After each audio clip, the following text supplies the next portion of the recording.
ভিন্নভাবে চা পরিবেশন করে খদ্দেরদের মন জয় করেছেন প্রবাস ফেরত রোকন শেখ। তার হাতের ব্যতিক্রমী স্বাদের এই চা খেতে 200 টাকা ভাড়া দিয়েও আসেন চা প্রেমীরা।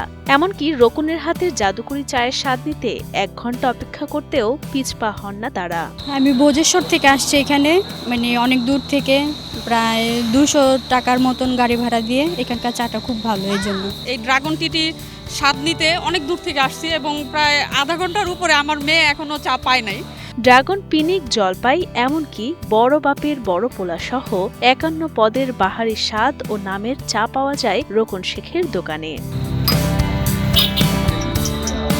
বিদেশে তেমন কোনো উন্নতি না করতে পারলেও দেশে ফিরে চায়ের দোকান দিয়েই তিনি গড়েছেন বাড়ি এবং সচ্ছলভাবে চলছে তার সংসার। আমি মালয়েশিয়া ছিলাম 12 বছর, প্রায় 2 থেকে 3 মাস বেকার ছিলাম। তো বুঝলেন তো, বেকার জীবনটা অভিশপ্ত জীবন, কিছু ভালো লাগে না। তখন আমি এই ছোট্ট একটা দোকান দিয়েছিলাম। এই দোকানটি ইনশাল্লাহ আল্লাহ দিলে অনেক কিছু করেছি। প্রায় 51 আইটেম চা আছে এই জায়গায়, যেমন ড্রাগন টি স্পেশাল আছে, নর্মাল আছে, তেঁতুল চা আছে, ধনিয়া পাতার চা আছে, পিনিক চা আছে, জলপাই চা আছে, তেঁতুলের চা আছে, ব্যাম্বো চা আছে, তান্দুরি চা আছে, কেক কফি আছে, পোড়া কফি আছে, নারকেল চা আছে, বড় বাপের বড় পোলা আছে এবং বালতির চা আছে, আরো অনেক ধরনের চা আছে। আমার ফ্যামিলি নিয়ে, আমার ছেলে মেয়ে নিয়ে, আমার বাবা মা নিয়ে আমি একটা হ্যাপি আছি। ছোট্ট একটি চায়ের দোকান দিয়ে শুরু হলেও এখন রোকনের ড্রাগন টি নামের দোকান জেলা জুড়ে সুপরিচিত।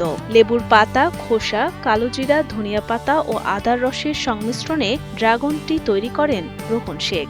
মাত্র 20 টাকা থেকে শুরু করে 60 টাকা দামের চা পাওয়া যায় এখানে। ড্রাগন চায়ের স্বাদ মজাদার তো বটেই, তার দোকানের 51 রকমের চায়ের স্বাদ একেবারে আলাদা বলে জানান চা প্রেমীরা। এখানে প্রায় আপনি 40টার উপরে চায়ের আইটেম পাবেন এবং প্রত্যেকটি স্বাদ অসাধারণ। ড্রাগন টি, এই চায়ের দোকানটি আমাদের শরীয়তপুর জেলার মধ্যে একটা বিখ্যাত চায়ের দোকান। আমরা এখানে প্রায় সময় হচ্ছিল চা খেতে আসি। এই চার যে স্বাদটা খুবই অসাধারণ স্বাদ। চাটার স্বাদ অনেক সুস্বাদু, সবাই থেকে ডিফারেন্ট। চাটা লুকটা অনেক সুন্দর।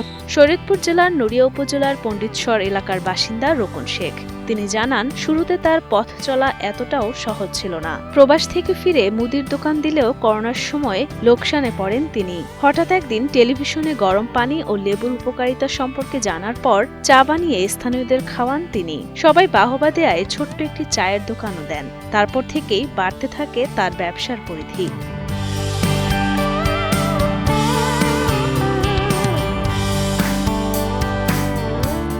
সেই সাথে জনপ্রিয় হয়ে ওঠে তার চায়ের দোকান। কর্মসংস্থানের ব্যবস্থাও করেছেন 4 জন বেকার যুবকের। ইনশাল্লাহ 2000 লোকের টার্গেট আমার এই জায়গায়, তার প্রতি 100 কম আর বেশি। তার প্রতি একটা কথা আমি বলে দিচ্ছি যে অনেকে কাজ নিয়ে ব্যস্ত থাকে, চাকরি নিয়ে ব্যস্ত থাকে, চাকরি পিছনে না খুঁজে এই ধরনের একটা ব্যবসা করে তারা লাইফটাকে সেটেল করতে পারে।